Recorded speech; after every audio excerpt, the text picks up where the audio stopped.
this is Sanvi Sharma. I welcome you all to my new channel Soul Divine Journey Tarot. आज की video भी एक guided video है और आज अलग टॉपिक है। आज का टॉपिक आपको अपने बारे में समझने में मदद करेगा। मैंने नीचे कमेंट सेक्शन में देखा है, बहुत सारे लोग ऐसे हैं जो ये कहना चाहते हैं कि हमारी लाइफ में कभी मुसीबतें ख़त्म ही नहीं होती हैं, कम ही नहीं होती हैं। तो आज हम ये जानने की कोशिश करेंगे कि आपकी ब्लॉकेजेस क्या हैं और इनका समाधान क्या है। ठीक है, तो गाइडेड वीडियो है, बड़े ध्यान से सुनिएगा। और मेडिटेशन जब कर रही थी तो इन ब्लॉकेजेस की तरफ ही ध्यान था। आज की वीडियो बहुत ज़्यादा इंट्यूटिव भी होने वाली है, तो क्या गाइडेंस निकल कर आती है कैच कीजिएगा, आपको ज़रूर मदद मिलेगी। तो शुरू करने से पहले, मुश्किलें हमेशा बेहतरीन लोगों के हिस्से में आती हैं, क्योंकि वो लोग ही उसे बेहतरीन तरीके से अंजाम देने की ताकत रखते हैं। इस बात का ध्यान करते हुए कि अगर आपकी लाइफ के अंदर कोई डिफ़िकल्टी आ रही है तो वो इस वजह से आ रही है क्योंकि आप उसे बेहतरीन अंजाम दे सकते हैं।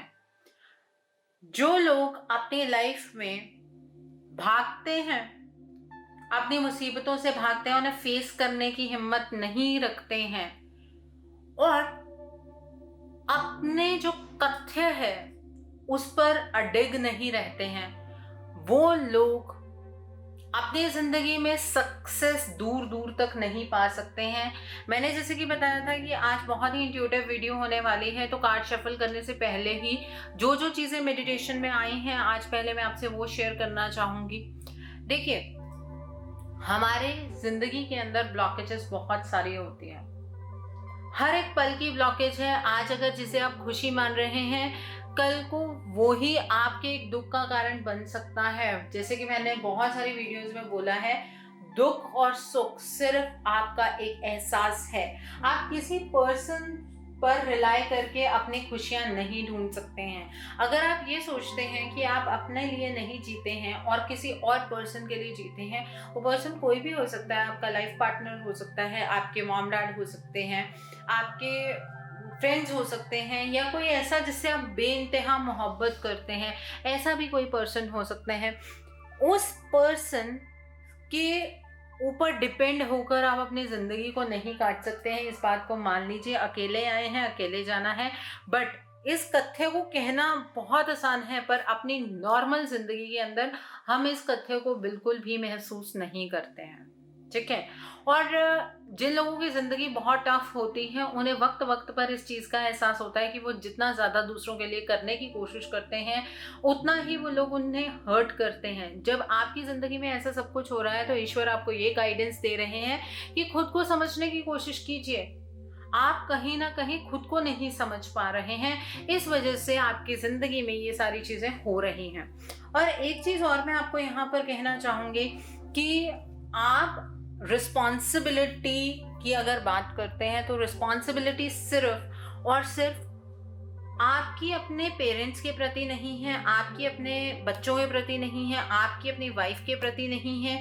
आप मतलब रिस्पॉन्सिबिलिटी को भी हम प्रायोरिटी में चेंज कर लेते हैं ना, अपनी सहूलियत के अकॉर्डिंग हम अपनी प्रायोरिटी सेट कर लेते हैं। ठीक है, अब एक चीज़ मैं बहुत क्लियरली आपको बताना चाहूँगी कि कहते हैं साइंस में जब हम पढ़ते हैं तो कहते हैं स्पीशीज वो एग्जिस्ट करती हैं जो अडेप्टेबल होती हैं। मींस जिस तरह का आपको एटमॉस्फेयर मिला है, आप उसमें अपने आप को ढाल लें, वो स्पीशीज एग्जिस्ट करती हैं। अदरवाइज स्पीशीज एग्जिस्ट करती ही नहीं है। इसका जो मतलब है वो आपकी नॉर्मल लाइफ पर भी लगता है। आपकी रिस्पॉन्सिबिलिटी इस शरीर के लिए भी है, आपकी रिस्पॉन्सिबिलिटी सोल के लिए भी है, आपकी रिस्पॉन्सिबिलिटी अगर आपके पेरेंट्स हैं तो आपकी वाइफ, आपके बच्चे भी हैं, और अगर रिस्पॉन्सिबिलिटी वाइफ और बच्चे हैं तो ये समाज भी है। ठीक है, अगर बहुत छोटे स्तर पे जितना कि इंसान का लेवल होता है, इंसान उतनी ही बात समझ सकता है और कर सकता है। हम अपने पेरेंट्स के बारे में, अपने बच्चों के बारे में, अपने प्यार के बारे में तो बहुत ज़्यादा सोचते हैं, लेकिन हम दूसरे के लिए यही फीलिंग नहीं रखते हैं। हमारी ज़िंदगी के अंदर जो मैक्सिमम दुख है वो इस वजह से है क्योंकि हम कहीं ना कहीं दूसरे के दुख को अपना दुख समझ ही नहीं पाते हैं, और जो लोग समझ पाते हैं उन्हें दूसरे लोग नहीं समझ पाते। ठीक है, तो लाइफ के अंदर ब्लॉकेजेस इस तरह की ब्लॉकेजेस होती हैं। जिंदगी को कॉम्प्लिकेट मत कीजिए, अपनी प्रायोरिटीज को सेट मत कीजिए। प्रायोरिटी उस डिवाइन ने दी है आपको अपनी प्रायोरिटीज का अपने आप पता लग जाएगा। सबसे पहले तो प्रायोरिटी आप खुद हैं। आप खुद क्या कर रहे हैं? आप किसी को हर्ट तो नहीं कर रहे हैं, आप किसी के जज्बातों के साथ तो नहीं खेल रहे हैं। आप क्या जो कर रहे हैं वो पूरी तरह से आपके अकॉर्डिंग नहीं, उस डिवाइन के अकॉर्डिंग ठीक है कि नहीं है, इस बात को देखना बहुत ज़रूरी है।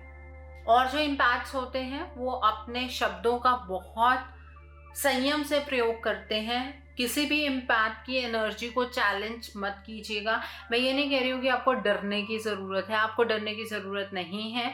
आप अपनी बातों को बहुत ही नरमाई से दूसरे के सामने रखिए।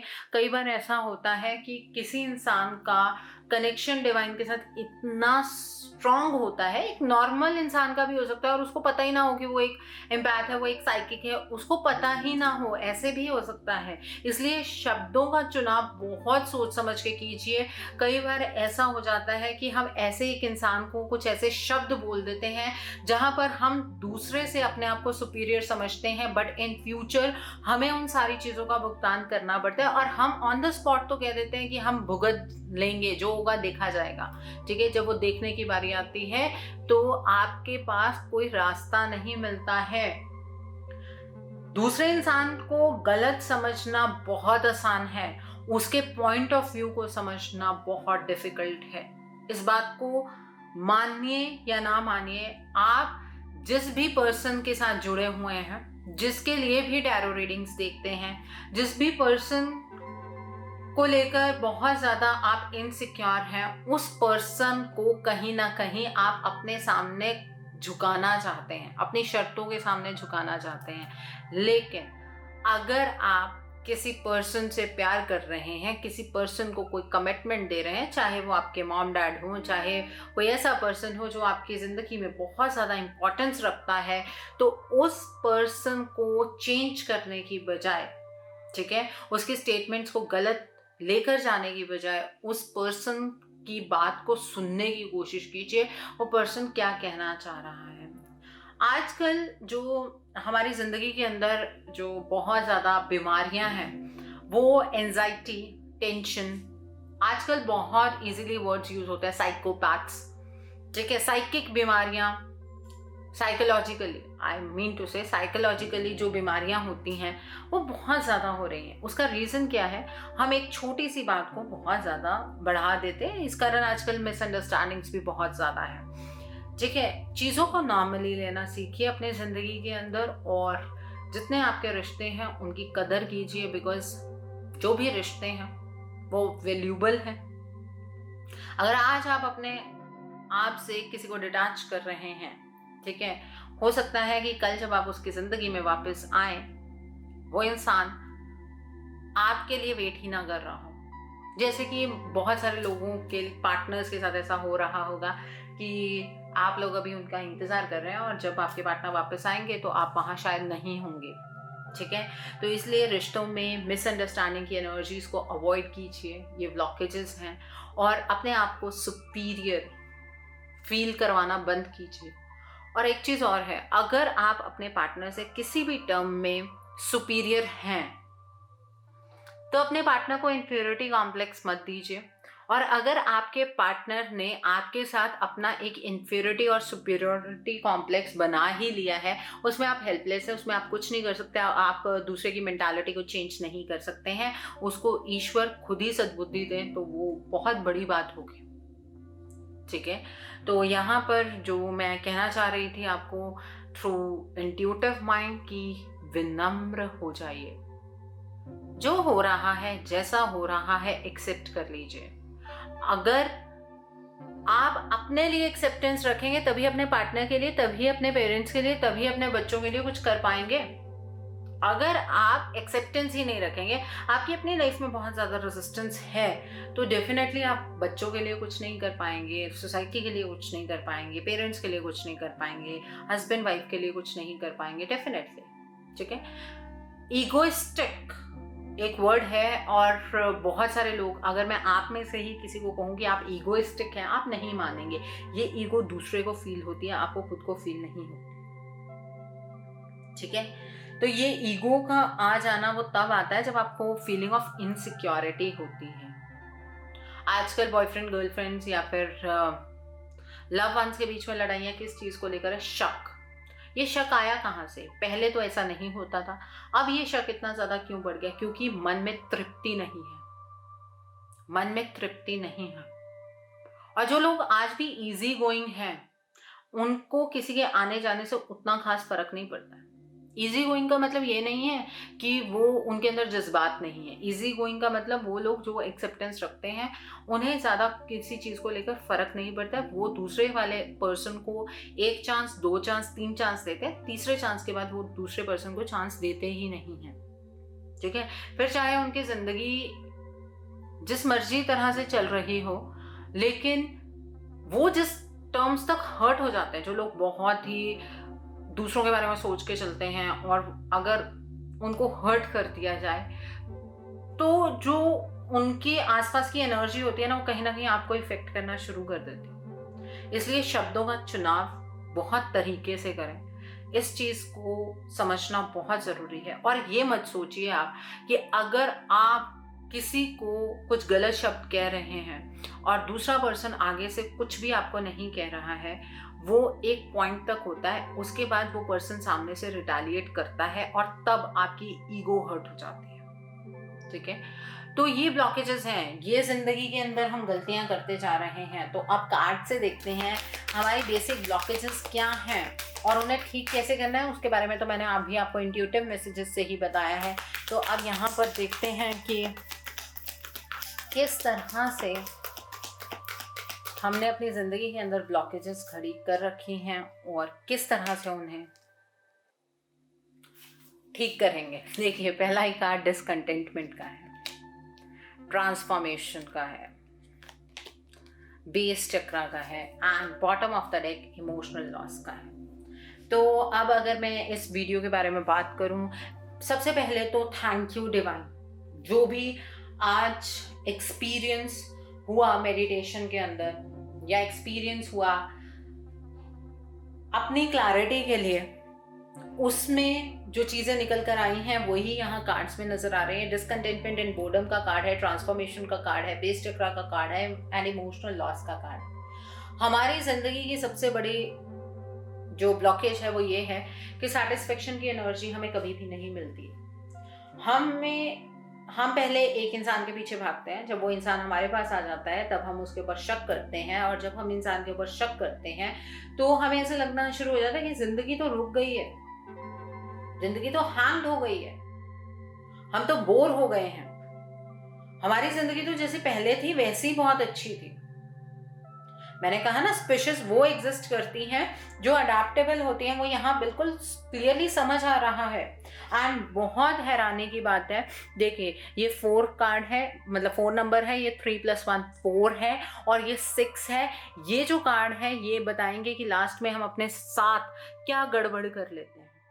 ठीक है, तो यहाँ पर डिसकंटेंटमेंट एंड बोर्डम की एनर्जी ये इंडिकेट कर रही है सबसे बड़ी हमारी ब्लॉकेज हमारी संतुष्ट ना होने की प्रवृत्ति है, जो हमारी नेचर है, अपने आप को ना संभालने की, अपनी एक्सपेक्टेशंस को बढ़ाने की। हम दूसरे के लिए अगर इतनी सी चीज करें, हम दूसरे से इतनी बड़ी चीज एक्सपेक्ट कर रहे हैं, वो प्रॉब्लम है, वो सबसे बड़ी प्रॉब्लम है यहाँ पर। ठीक है, और यहाँ पर ट्रांसफॉर्मेशन की एनर्जी देखिए, पहले हम दूसरे से प्रॉमिसेस करते हैं, फिर एक टाइम के बाद हम उसमें बदल जाते हैं, हमारी ट्रांसफॉर्मेशन अपने आप हो जाती है, क्योंकि हमारी एक्सपेक्टेशन जो पहले इतनी सी थी अब वो इतनी हो गई है, क्योंकि हमें ईश्वर ने इतना दे दिया है। ठीक है, तो हमारी एक्सपेक्टेशन उससे बढ़ गई और हम बदलना शुरू कर देते हैं। वहाँ पर लड़ाई झगड़े शुरू हो जाते हैं, वहाँ पर पीस ऑफ माइंड चला जाता है।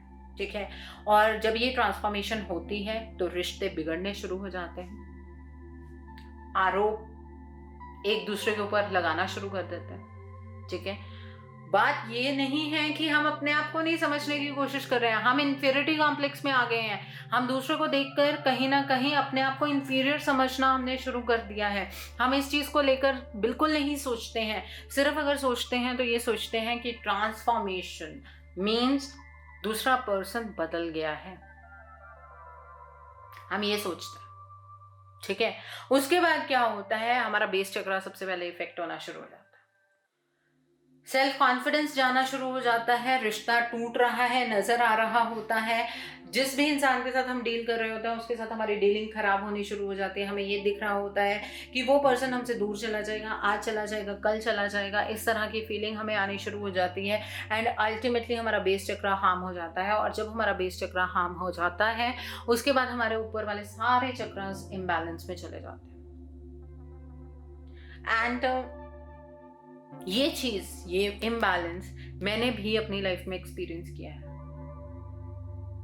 मैंने भी एक्सपीरियंस किया है।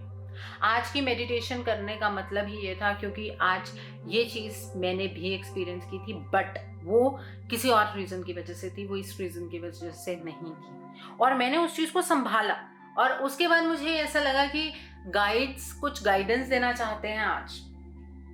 ठीक है, दुख होता है, तकलीफ होती है। जब बेस चक्र भी हार्म हो गया तो अपनी ही डिसकंटेंटमेंट की वजह से हमें इमोशनल लॉस की फीलिंग आती है। हमें ये फील होता है कि दूसरे इंसान ने हमें इमोशनली हर्ट कर दिया, हमारे इमोशंस, दूसरे इंसान ने हमारे इमोशंस की कदर नहीं की, हमें दुख के सागर में डुबो दिया। हमें ऐसी चीज़ें लगनी शुरू हो जाती हैं। बट इमोशंस खिलौना नहीं है, ये आपके अपने हाथ में है कि दूसरा पर्सन आपको हर्ट करता है तो आप कैसे रिएक्शंस देते हैं।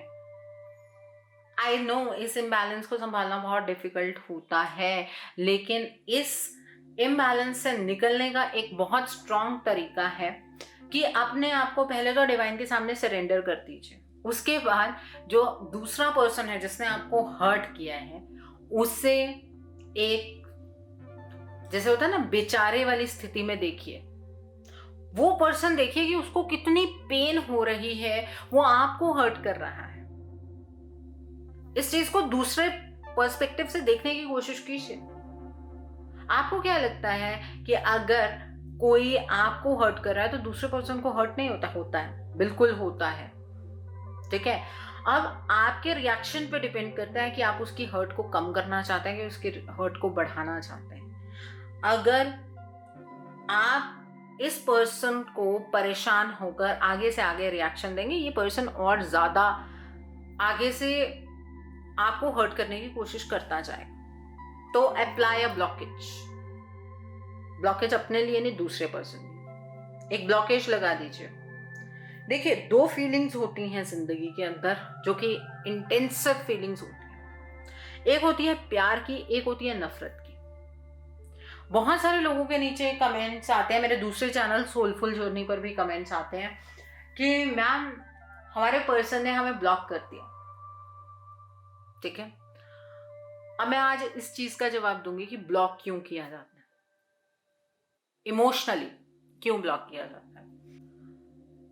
जब ब्लॉकेज दो इंसानों के बीच में क्रिएट होनी शुरू हो गई है तो एक चीज ये होती है कि आपके पास दो इमोशंस होते हैं, एक होता है नफरत का, एक होता है प्यार का। ठीक है, लड़ाई भी उसी से ही होती है जिससे प्यार होता है, क्योंकि एक्सपेक्टेशन होती है ना। तो दोनों इमोशंस इंटेंसिव इमोशंस है, एक्सट्रीम इमोशंस है।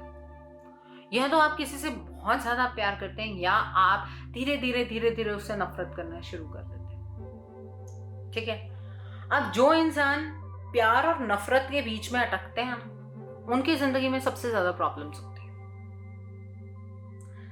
प्यार वो कर नहीं पा रहे, नफरत वो जता नहीं पा रहे, ये चीज होती है जिंदगी में। एक चीज को समझ लीजिए, जो इंसान आपको अपनी जिंदगी से बाहर निकालेगा या जिस इंसान ने आपकी एनर्जी से टैप आउट कर लिया है ना, उसको ये ब्लॉक करना ना करना इससे कोई फर्क नहीं पड़ता।